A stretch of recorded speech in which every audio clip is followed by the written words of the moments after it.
want to shift gears. The United States of America has the highest incarceration rate anywhere on the face of the planet. We like to imprison people in this country. I want to bring to the conversation Professor Jared Ball of Morgan State University, along with Kalonji Chunga of the podcast called Riot Starter TV. These two brothers have been on the show before, and I want to talk this morning. Thank you, gentlemen, for joining us. I want you to help us to understand this political prisoner aspect of the carceral state that we live in. Before we jump into it, gentlemen, thank y'all so much for joining us. How are you this morning? Man, it's great to be here as always. You know, pleasure. The pleasure is on the Ben Dixon Show, like it or not. Man. I like the theme song. Man. Hey, listen. We record. You rap? No, I'm joking. We don't put you on because don't get him started. All black men. Get me out of retirement. Listen. I was telling my wife, we were talking about the joke on the internet that black men don't cheat. I said, well, okay, black men don't cheat, but all black men rap. At some point, Brother Ball, Professor Ball, I know at some point you drop a couple of verses. We'll talk about all that stuff in a few minutes. We'll get to all that in a few minutes. Well, actually, you said, "Oh yeah," pretty enthusiastically. Oh yeah. No, I'm a vicious in the car, alone in the traffic freestyler. I'm a vicious recounter of certain Big Daddy Kane verses. That's right. Yeah. Hold on. Tell what group you came out of. Oh, see, he's hating. See, I came out of, people don't understand, I was the drummer in the greatest funk band in Western Maryland history between the years 1997 and 99. So I have even a little bit of a funk music background, and we gets down. Mama's Biscuits, the greatest funk band in Western Maryland. Mama's Biscuits, because ain't nothing better than Mama's Biscuits. Ain't nothing better than Mama's Biscuits. Dang right. Straight from the Muddy Waters album, Redman and Method Man. Take it from their inspiration. But yeah, absolutely. I didn't know you were a funk drummer, man. Listen, we're supposed to be talking about some heavy stuff. We're gonna get to it, but like the whole premise of the show is to break the news to the people without breaking them. So let's do this real quick because I'm on y'all's schedule. I did not know that you played drums, brother. You could get down. Yeah, a little bit back in the day, enough to handle it for Mama's Biscuits. I wouldn't want to go too far now. But a little bit of my rendition of Buddy Miles style drumming. Yeah. Now, the check right, we can get him back out of retirement. So it's all good. Let us know. Yeah, we're gonna get everybody out of retirement around here, man. But listen, let's shift gears, fellas. Listen, there's a mission. There is a consistent thread throughout American history about the imprisonment in some form or fashion of not just black people, but particularly black people with a particular message. This country has no problem. I was talking to some friends. This country has no problem killing our prophets, and it certainly doesn't have any problem imprisoning them. Professor Ball, you're professor of African and African American studies and the diaspora studies, rather. Help us to understand all of this that's going on in the most incarcerated country in the nation, in the world, right? Well, I mean, the United States is often promoted as a democracy born out of a struggle for independence and freedom. But in reality, it is a settler colonial state, a white supremacist capitalist settler colonial state that looks to, that operates on that basis. So it's the initial relationships that were developed in this country between labor and ownership, so to speak, or enslaved and master, or black and white, or rich and poor, and still in many cases, men and women. Those initial relationships remain intact, and in many cases, particularly between the relationship of black people and working people and the state, the relationship has remained undisturbed for several hundred years. So what that requires then is a variety of suppressive tactics used in response to those who would struggle for freedom and equality. And when you have a society built on, and still established and operating on the logic of extraction and exploitation, then one way to adjust the contemporary reality to that need is to tell people, is to rebrand people as free, but who are largely either enslaved to a wage slave system or an economic order, or are enslaved literally, as is the case expressed in the 13th Amendment in the Constitution, are literally enslaved through the process of incarceration, which then becomes this major business. And then as we'll turn to the issue of political prisoners, those who would struggle in an organized fashion against that situation are targeted with imprisonment specific to their politics. And that's, sort of the particular area that I know we're looking at this morning. Yeah. Yeah. And Brother Kalonji, Brother Chong, I wanted to bring you into that conversation because it is, it's the, I don't even want to call it the best kept secret because it's plain as day. It's clear in sight. You drive anywhere. You see, we have made as a nation huge investments into prisons. They got to put people in there. But of course, the people they would want to put in there the most are the people who are speaking out against this system. Just give us your take on all this that's going on. Well, Michelle Alexander termed it the new Jim Crow, but we see it as business as usual. We know that America, the United States, has made literally a killing and a living off of the enslavement of African and other, indigenous people.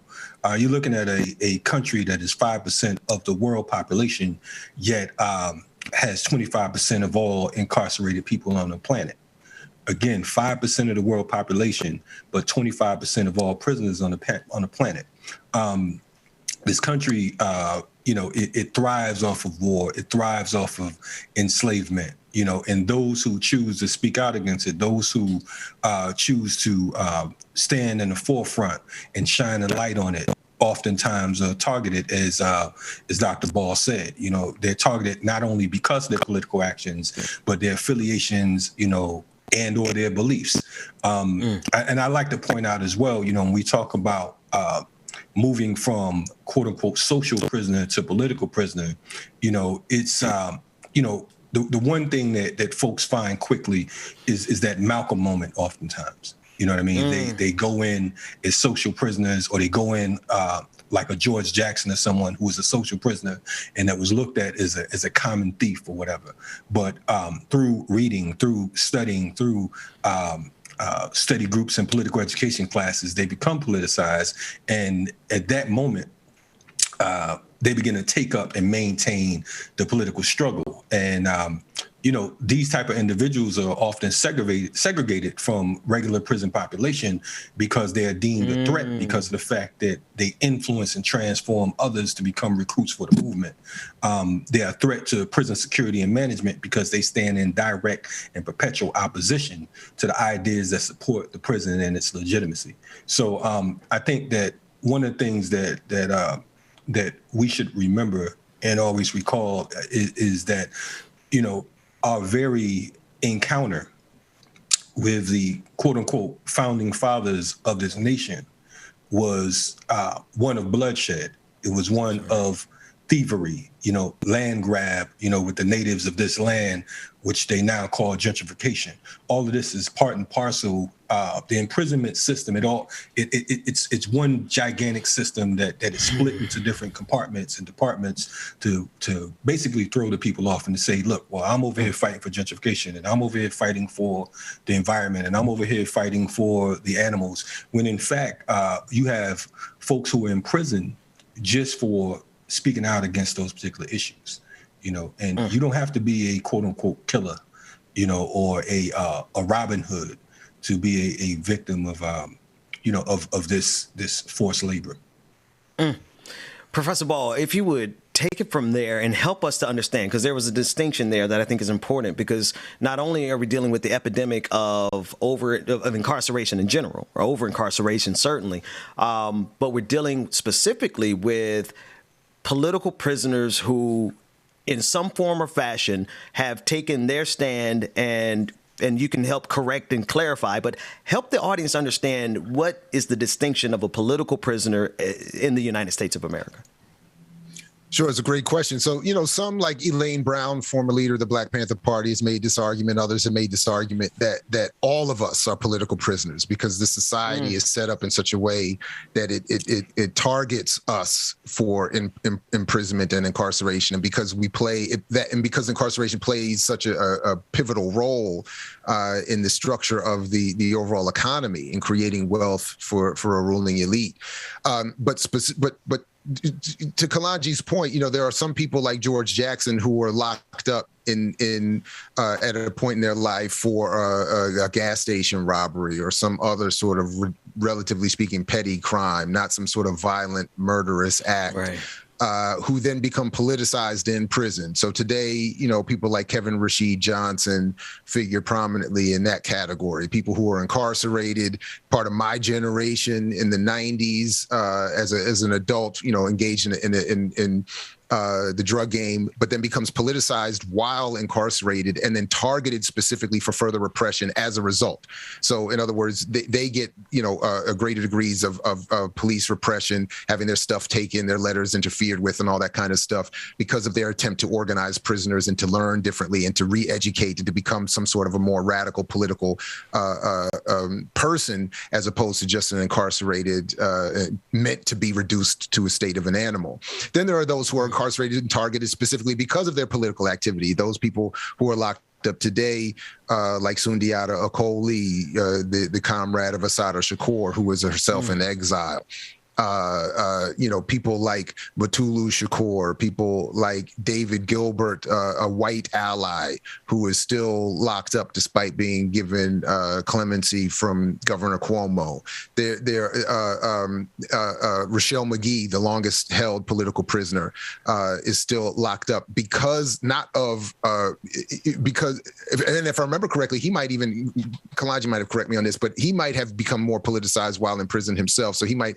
But he might fit into that other category. But the point being, they're targeted because of their politics, and that's what distinguishes them as political prisoners. Now, of course, the United States denies that they exist. So when you raise a Leonard Peltier, the indigenous so-called American held for and in cases where it's even stated by the FBI, we don't know who killed the officers at Pine Ridge, but we're going to put somebody in jail. And Leonard, because of his work with the American Indian movement, is a perfect candidate for that, and to be held in prison for decades ever since. The United States will say that they're not political prisoners. They will say officially, well, they're charged with this crime or that crime. But any investigation as to what has gone on, Russell Maroon Schultz in particular, another example, if you just look at the cases and how these courtroom spectacles took place,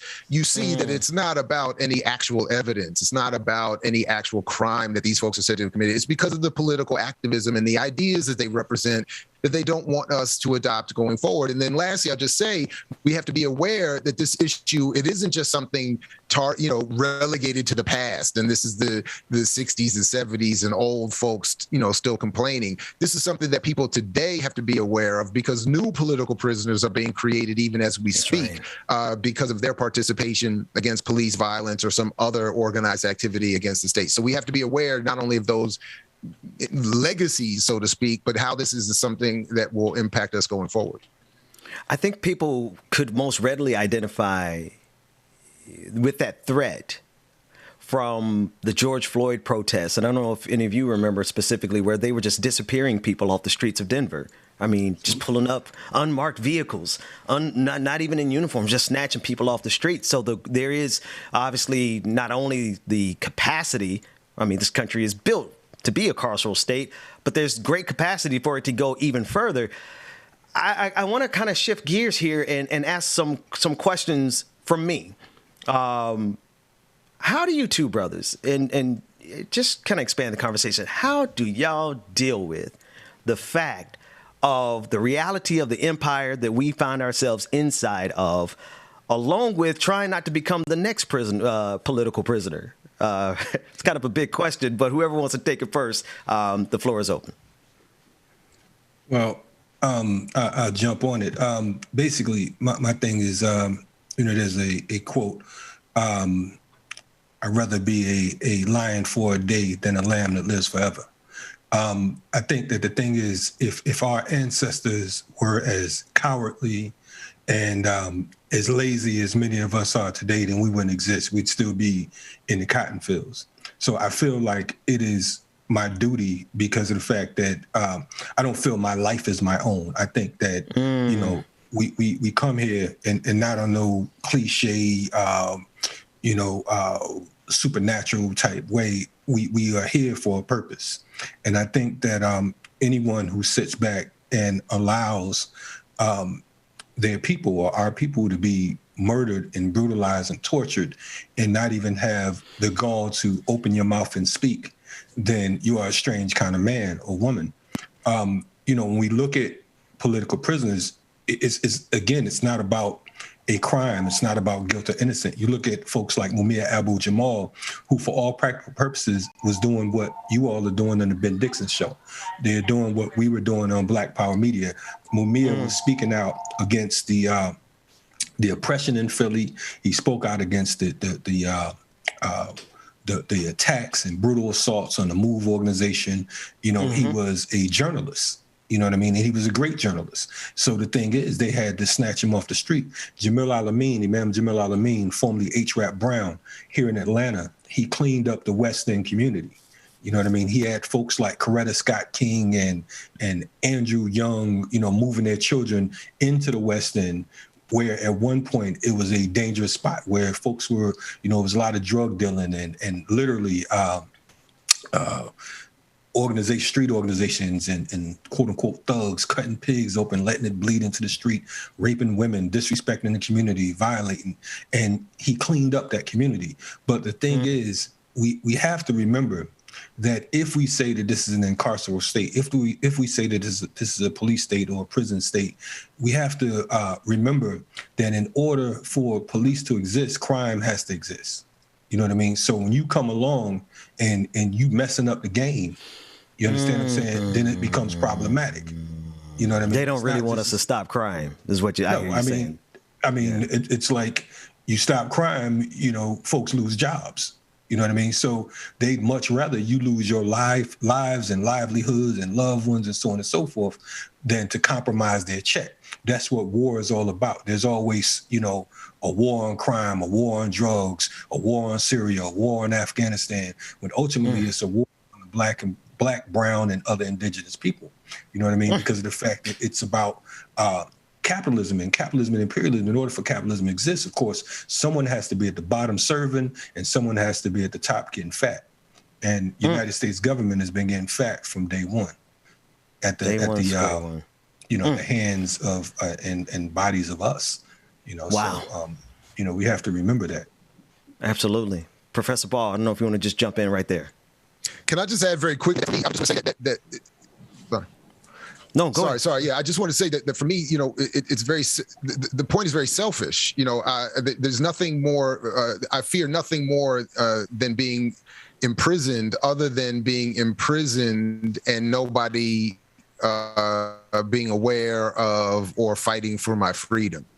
So if we want to support political struggle, then we have to be willing to support those who get incarcerated, because it could become any one of us. I mean, again, I cannot imagine the brief times I've spent in the hands of the state. The idea that no one would be fighting for my freedom every second of the day would be terrifying. So I think it's important that we try to not only Brother Ball, fight for those who are still incarcerated, but remember that they were incarcerated or are incarcerated for a set of ideas. Yeah, sorry. That's right. Yeah.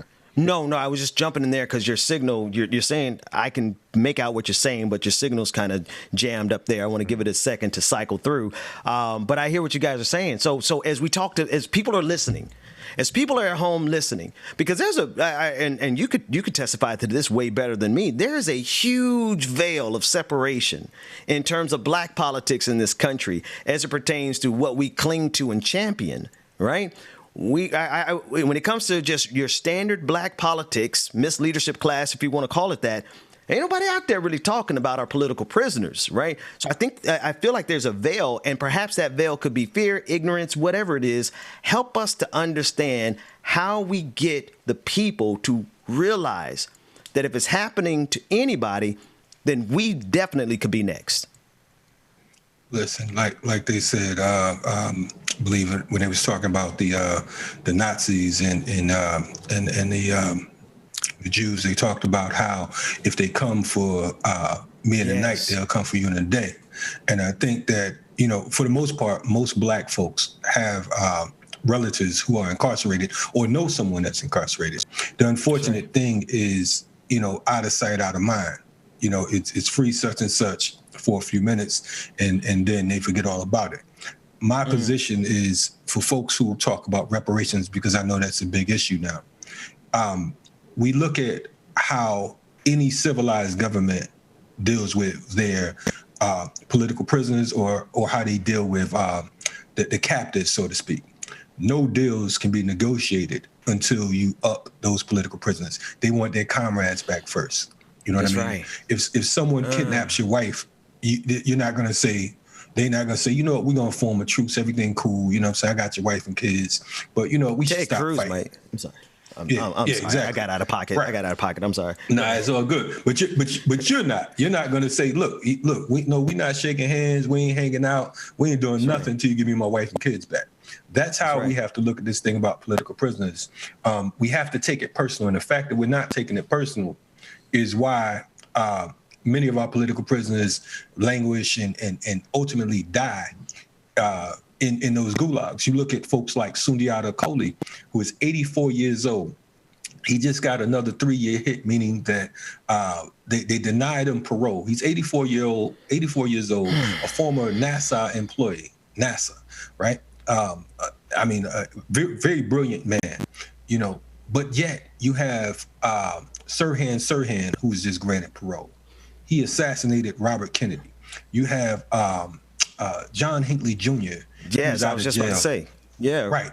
Reagan's would be. Yes. So let's examine this. We're talking about these particular brothers. In many cases, the quote unquote political prisoners were accused of murdering police officers. And in many cases, there's no physical, scientific, or any other type of evidence, you know, saying that they did that. But you saw John Hinckley Jr. I mean, they didn't even charge. Right.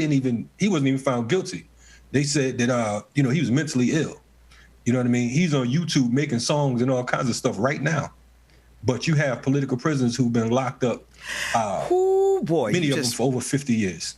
You know, you just put something together in my head that Professor Ball, I hope your microphone is back with us, because what Brother Chong just said right there, this country will release the assassins of their own emperor, their own president, before they will release black people. But that reminds me of what happened on January 6th. They will burn this whole country down on behalf of their white supremacy before they do a damn thing for black people. Professor Ball, I want you to get the last word, because we're coming up on our time here. And I would like for both of you actually to tell people how they can support your work. But just Professor Ball, help us with that. So just very quickly, and I apologize for my connection issues. I appreciate what you're doing here, Ben. The bottom line is the reason they could let Sirhan out is that even to the extent that he actually is guilty of what he's accused of, the act he's charged with, that is killing Robert F. Kennedy and taking this country that much farther away from what would be considered a more progressive trajectory than it's on now, or has been since that assassination, is more in line with the power that be than supporting the politics of those who are locked up as political prisoners would be to this day. So Sirhan represents more of a support network for those in power, unfortunately, than those who are our political prisoners to this day. And I thank you very much, and I apologize again for my connection issues this morning. No problem, man. You said a word there. And Brother Chonga, if you would tell everybody how they can support not only your work and Brother Ball and Professor Ball's work, but also how can they generally be supportive of the fight on behalf of political prisoners? I would say two things. For one, I would say definitely join an organization. I think that, to safeguard yourselves and to safeguard us, our people in general, the first thing you want to join an organization that that has a program and plan of action, not just something, not just empty rhetoric and fashionable militancy. You want to get down with folks who actually are committed and have a track record of working on behalf of our people. Two things I would say. First of all, again, to echo Dr. Ball, definitely appreciate the support from your show. It's an awesome show. We appreciate that. We would also we do a lot of political prisoner work on our platform, which is Black Power Media. So to the listeners, when you're not listening to this particular show, definitely check out Black Power Media on YouTube as well. To support political prisoners, I would say go to thejerichomovement.com. thejerichomovement.com. And lastly, if you're looking for an organization to join, I represent an organization called thepeoplesarmy.org, which is the Seattle movement. And we have about a dozen or so organizations that have come together as a quote unquote umbrella to fight oppression as a whole. But keep up the excellent work, Ben. Hey, man. We're absolutely grateful for all that you do. And it's necessary. And anytime. Thank you. And anytime you guys are available to come in and help educate us and keep us on target, because one thing I committed to, man, this has been a long pandemic. The pandemic has been long enough for me to be like 3 different people. And at this stage of my evolution, I don't have time to talk about everything they want us to talk about. We got to talk about what's important to us. And that's right. First, like it or not.